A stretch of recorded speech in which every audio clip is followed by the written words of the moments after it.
শেষ মুহূর্তে নৌপথেও বাড়ি ছুটছেন মানুষজন। এ নিয়ে আরো জানাতে সদরঘাট থেকে যুক্ত হচ্ছেন সহকর্মী আলিমুজ্জামান সাফওয়ান।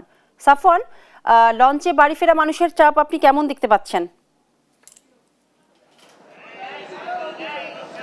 বিপাশা, আজকে সকাল থেকে কিন্তু সদরঘাট লঞ্চ টার্মিনালে বাড়ি ফেরা মানুষের চাপ অনেকটাই কম ছিল। তারপর দুপুর 12টার দিয়ে কিন্তু মুষলধারে বৃষ্টি নামে, তখন আসলে একেবারেই কোনো ধরনের যাত্রী আমরা কিন্তু দেখতে পাইনি। তবে কিছুক্ষণ আগে জুম্মার নামাজের পর এখন কিন্তু যাত্রীদের চাপ আমরা কিছুটা দেখতে পাচ্ছি। তবে বৃষ্টি এখনো পুরোপুরি থামেনি, এখনো কিন্তু ঘুরি ঘুরি বৃষ্টি হচ্ছে সদরঘাট লঞ্চ টার্মিনালে। তবুও তারা এই বৃষ্টি উপেক্ষা করেই তারা আসলে তাদের বাড়িতে পরিবারের সঙ্গে ঈদ করার জন্য আসলে এসেছেন।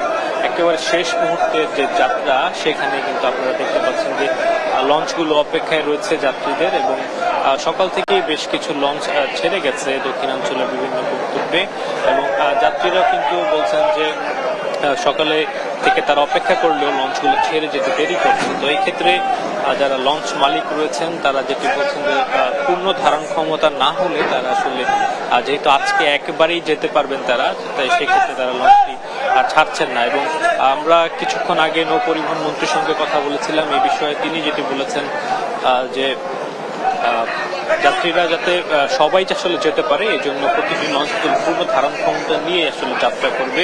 তো সকাল থেকে যাত্রী চাপ অনেকটাই কম ছিল, যেহেতু বৃষ্টি ছিল দুপুরে, এবং এখন কিন্তু নামাজের পর আমরা দেখতে পাচ্ছি ধীরে ধীরে যাত্রীরা আসছেন একেবারে শেষ মুহূর্তে যাত্রা বাড়ি ফেরার জন্য। তো বিপাশা, আজকে যারা আছেন এখানে তারা ধারণা করছেন যে সন্ধ্যা পর্যন্ত যে যাত্রী চাপ সেটি থাকবে, তারপরে আর হয়তো যাত্রী চাপ থাকবে না বলে কিন্তু মনে করছেন লঞ্চ মালিকরা।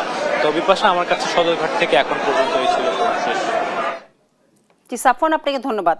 দর্শক, ঈদ যাত্রার সার্বিক তথ্য জানাচ্ছিলেন সদরঘাট টার্মিনাল থেকে আমাদের সহকর্মী আলিমুজ্জামান সাফওয়ান। ঈদ যাত্রার শেষ দিনেও ভোলার লঞ্চ ঘাটগুলোতে খড়মুখো মানুষের চাপ। এ নিয়ে বিস্তারিত জানাতে সরাসরি যুক্ত হচ্ছেন সহকর্মী ছোটন সাহা। ছোটন, যাত্রীদের ভিড় কেমন দেখছেন? বিপাশা, আজকে শেষ দিনও কিন্তু আমরা যেমনটি দেখেছি যে লঞ্চ ঘাটে কিন্তু ব্যাপক যাত্রীর চাপ রয়েছে। প্রিয়জনদের সাথে ঈদ উদযাপনে কিন্তু যাত্রীরা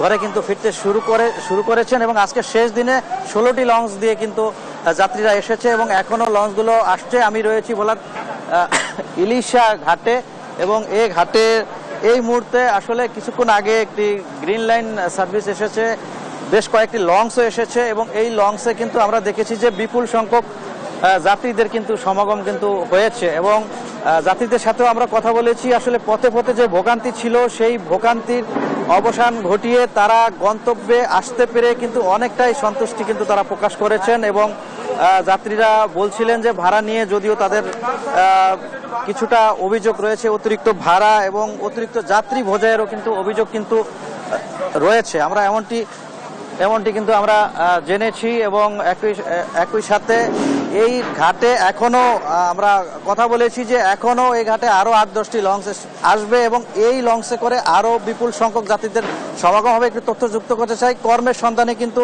ভোলার প্রায় 5 লাখের অধিক কিন্তু রাজধানী ঢাকা চট্টগ্রাম থেকে থাকেন। তারা কিন্তু ঈদের ছুটিতে ফিরতে শুরু করেছেন, এবং তারা প্রিয়জনদের সাথে ঈদ উদযাপনে নির্বিঘ্নে আসতে পেরে অনেকটাই তারা সন্তুষ্ট। তো এ ছিল আমার কাছে ভোলার লঞ্চঘাট থেকে ঈদে ঘরমুখো যাত্রীদের ঈদ যাত্রা নিয়ে সর্বশেষ তথ্য। ফিরছি স্টুডিওতে। বিপাশা। জি ছোটন, আপনাকে ধন্যবাদ। দর্শক, ভোলার লঞ্চঘাট থেকে ঈদ যাত্রার শেষ মুহূর্তের যাত্রা সম্পর্কে জানাচ্ছিলেন আমাদের সহকর্মী ছোটন সাহা।